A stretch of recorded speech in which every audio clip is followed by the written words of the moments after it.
Hi, I'm Diane Walker, and this is a workshop that I gave for Episcopal Communicators at their Seattle conference in 2008 on photographic composition and editing. The question you will want to ask yourself right up front before you even take a picture is, are you just taking this photograph or are you making the photograph? If you're taking it, it's just a record shot. All it says is, I was here at this time, in this place, on this day. If you make the photograph, if you're conscious about how you compose it, you can convey story, mystery, relationship, emotion. It's a chance to share your particular perspective and to help the viewer see in new ways. So if you want to take that step, the most important questions to ask yourself are, what needs to be seen for this picture to be effective? And what is it that needs to be said?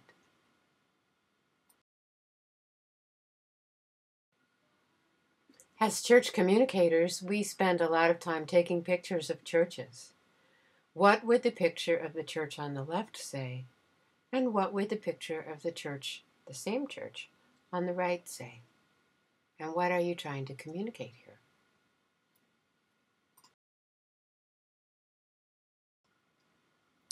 There are 4 ways to accomplish these objectives when composing a photograph. You can choose your subject, you can control your lighting, you can actually design your composition, and then you can add graphic impact.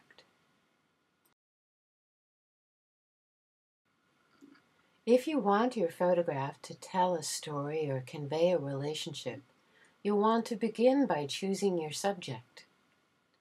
As you can see, the picture on the left is fairly complicated, and it's hard to tell exactly what the subject is. It could be a family, it could be the family's boat, it could be the family's travels on that boat. On the right, the picture is clear. It's all about the family and their relationship and maybe a little bit about their dog. So how do we achieve that objective? Here are some simple rules to follow while choosing your subject. First of all, keep it simple. The way to do that is to establish a clear point of interest. Make it possible for your viewer to step into the picture. Remember, you can't have everything. So let your subject fill the frame. Keep your backgrounds plain and distraction-free, and be sure before you click that shutter to scan the outer edges for interference.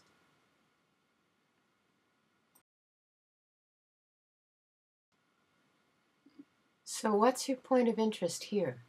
On the left, it's a coffee cup, and the coffee cup tells a story. On the right, it's a beautiful picture of shoes, but the point of interest appears to be that tag on the pink shoes, and it's nicely placed, but it doesn't really tell a story.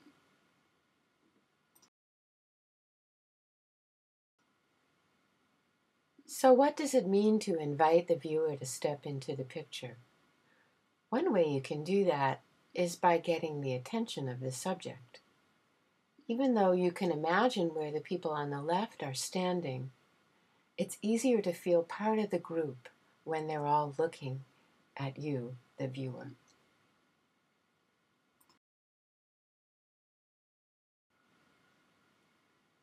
Let your subject fill the frame. What's your subject here? Is it 3 adorable little girls in the rain? Or is it one little girl and her direct contact with the viewer? You get to decide.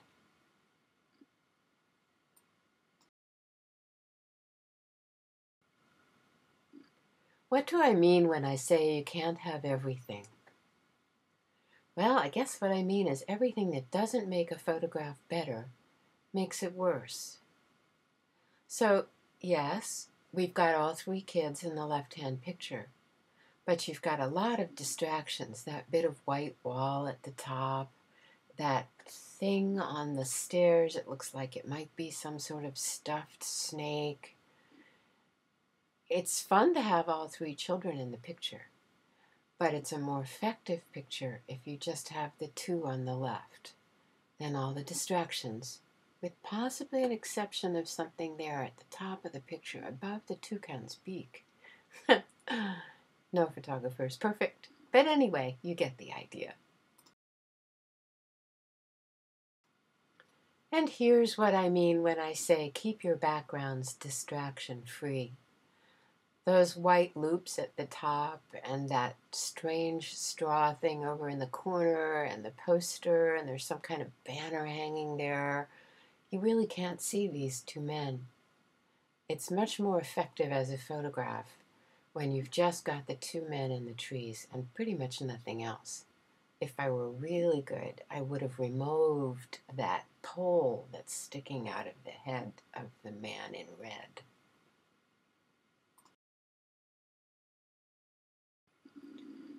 It's easy when you're a photographer to get caught up in your subject and just not notice what's going on in the edges.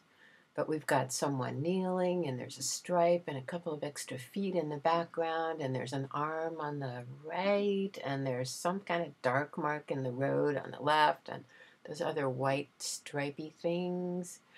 So even though you get a really good look at the man's smile in the left-hand picture, the right-hand picture is a much better photograph.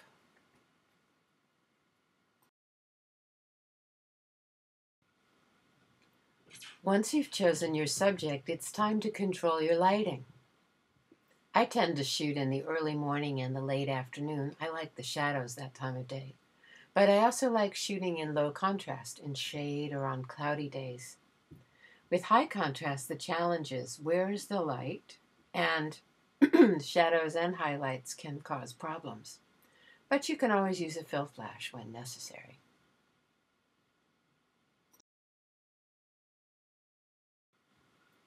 I like the early morning light because it tends to have a lot of bluish tones in it. But I like the golden look of afternoon as well.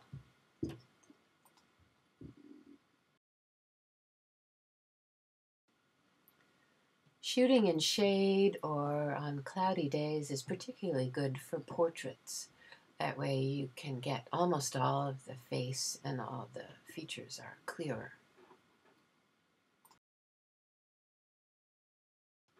But if you're shooting in a high contrast situation, you have to give a lot of thought to where the light is coming from. Front lighting flattens forms, side lighting emphasizes forms, and backlighting tends to highlight shapes. Here's an example of front lighting.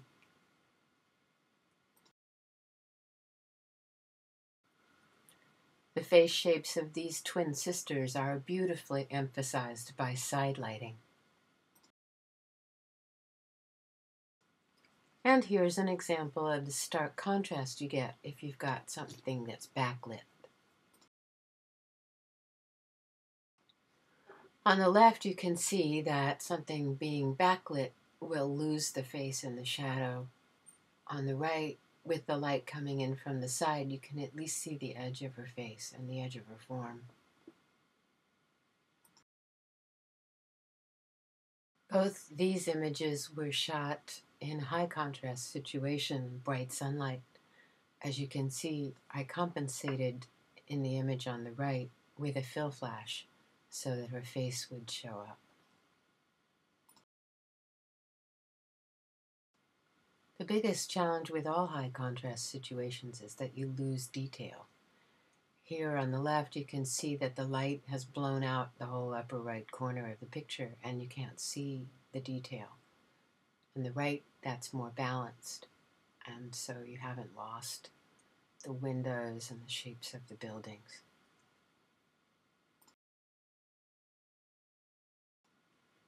So now you've chosen your subject and you've chosen your lighting, but you're not done yet. It's time to design your composition. Do you want it to be horizontal or vertical? Where are you going to put the horizon? Are you going to pay attention to the rule of thirds or not? And where's your point of view? Here's a shot of the organ at St. Mark's Episcopal Cathedral in Seattle. It's really up to you which picture you prefer, horizontal or vertical. Vertical seems more powerful. I can almost hear the organ in that one. But that may not be how you see it.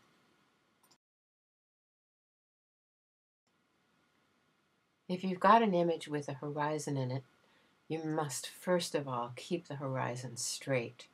You'll lose your viewer right away if it's crooked. If you have a high horizon, the interest will be placed in the foreground. If you put the horizon low, the picture will be moody. And if it's centered, it can be really boring.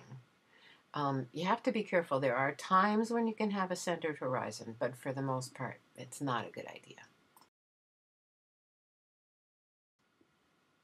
As you can see, the horizon on the left is tilted and it tips the viewer right out of the picture.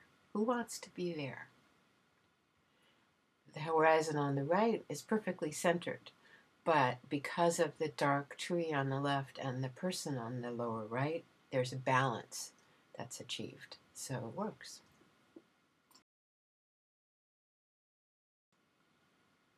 Here are 3 images of exactly the same daffodil field in the Skagit Valley. Which one do you like? The low horizon, moody. The centered one, you get everything in the picture, but it's just kind of picture book. And the high horizon, you get a lot of attention on those daffodils. You can really feel those lines converging towards that tree. But it's all a matter of taste. Which one do you prefer?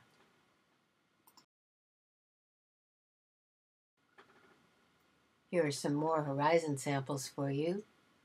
The upper left one has all that moodiness that you get from a low horizon. The lower left, the horizon disappears behind all those boats, but you still know it's there. Do you like it placed in the middle? Or do you think the boats should be closer to the bottom? And the horizon on the right doesn't exist, but it's still there, and it's straight.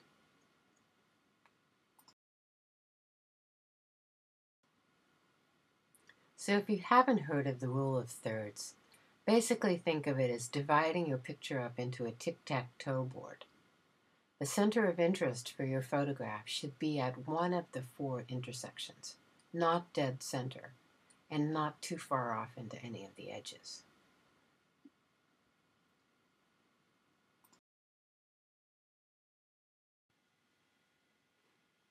Even a beautiful young woman like this one can look less attractive from other angles. Choose your point of view carefully and flatter your subject.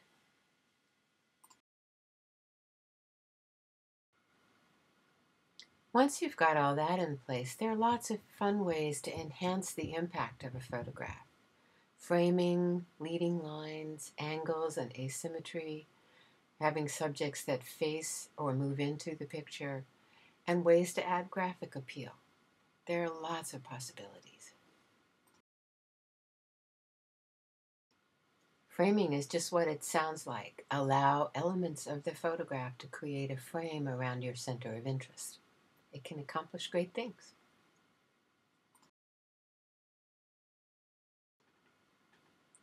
Look for lines in your image.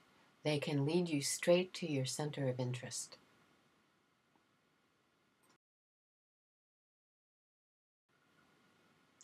Use strong angles or an asymmetric placement to give a graphic boldness to your design.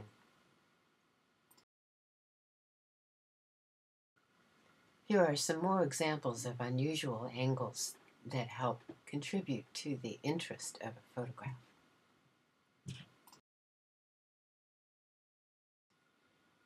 Generally speaking, pictures work better if the subject is moving into the frame. If the boat is going to be on the left, in that picture on the left, it would work better and the balance would be less disturbed if the boat were moving into the picture rather than out of it. Absolutely the best would be for him to be on the right-hand side moving into the picture, but it could work the other way.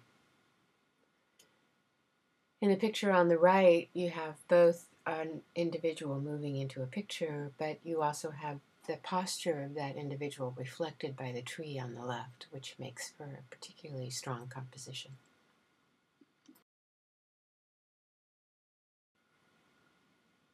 There are lots of ways that elements of your photograph can contribute to the overall graphic appeal of the image.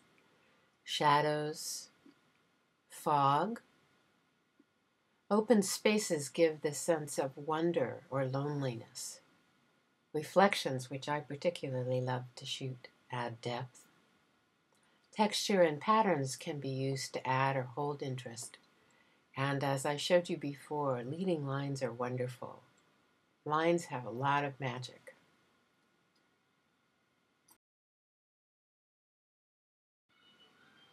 Here we have a couple of examples of the kind of interest that shadows can add.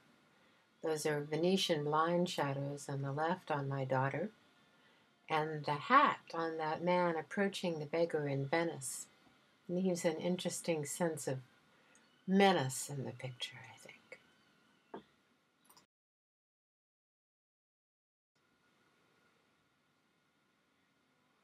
I really love shooting in fog. I love the effect that it brings. I think part of the reason it works is because it removes all those background distractions. And it does add mystery.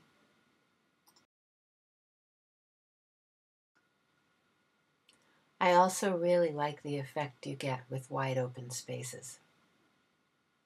But maybe that's just because I live in the country. Or maybe that's a chicken and egg problem. I live here because I like wide open spaces.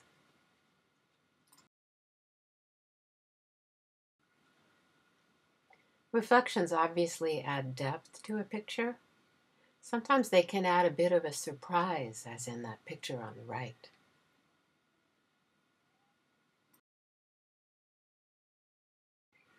Textures and patterns can add a lot to a picture that's otherwise very simple. They may not make it say anything, but they can definitely make it more appealing.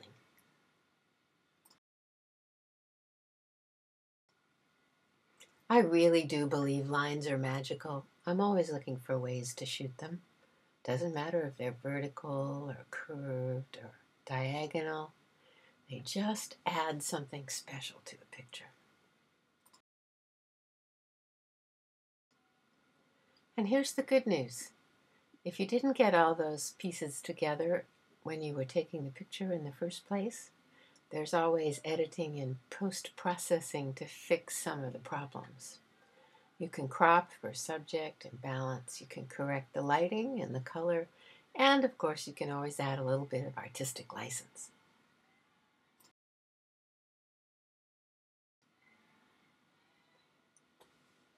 Cropping is the best thing ever for compensating for flaws in your original photograph.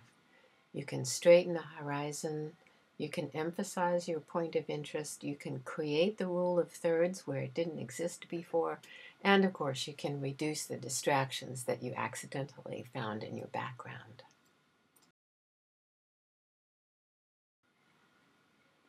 Post-processing also allows you to correct for a number of lighting problems. You can adjust the contrast with levels and shadow and highlights. You can actually use the contrast function or curves, and I'm of course talking about Photoshop here. Dodging and burning, of course, works either in Photoshop or in the darkroom. You can use the render filter to add, kind of light interest to a certain part of the picture, or as a sort of belated fill flash, and you can play with exposure.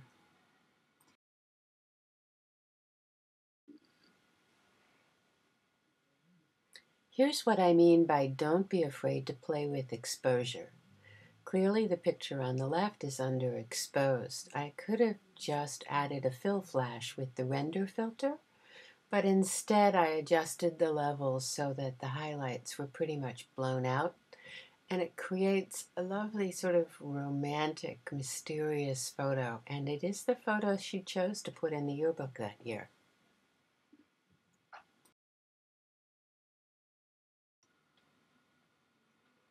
You can accomplish color correction in a number of ways with the levels command. Using the color balance, you can add shades.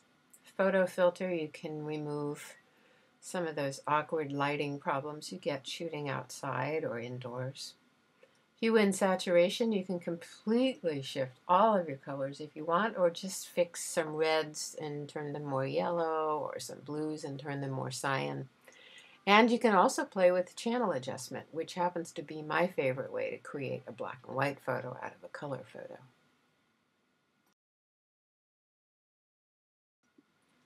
Then we come to the fun part, which of course is why people get upset with those of us who do digital photography and use Photoshop, and that's artistic license.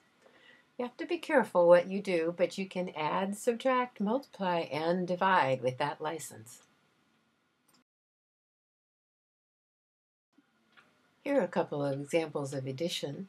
The photo on the left was created to honor the celebration of St. Cecilia at our local Catholic church, which is called St. Cecilia's. St. Cecilia is the patron saint of music, so I took a picture of an angel and layered it over the pipe organ that I showed you earlier, and it makes for a very effective presentation. In the picture on the right, that is indeed a lighthouse, but from this angle you would never see it reflected in the water. That's completely added.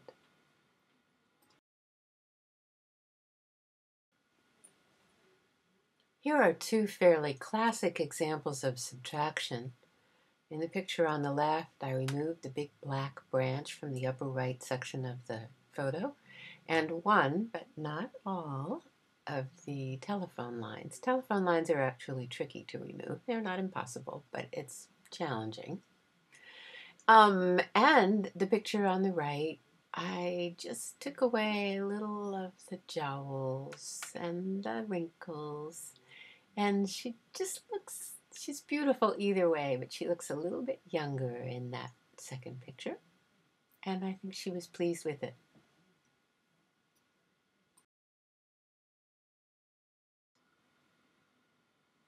Here's a simple example of multiplication. Just add another reflection in the mirror.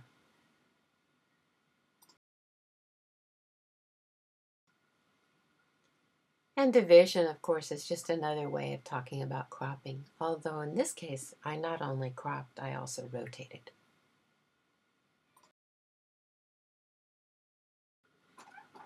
So that's pretty much it. All I have to say today. There's a lot more to this, of course, than I've talked about here, but this is a simple way to get you going. Just remember, are you taking the picture or are you making it?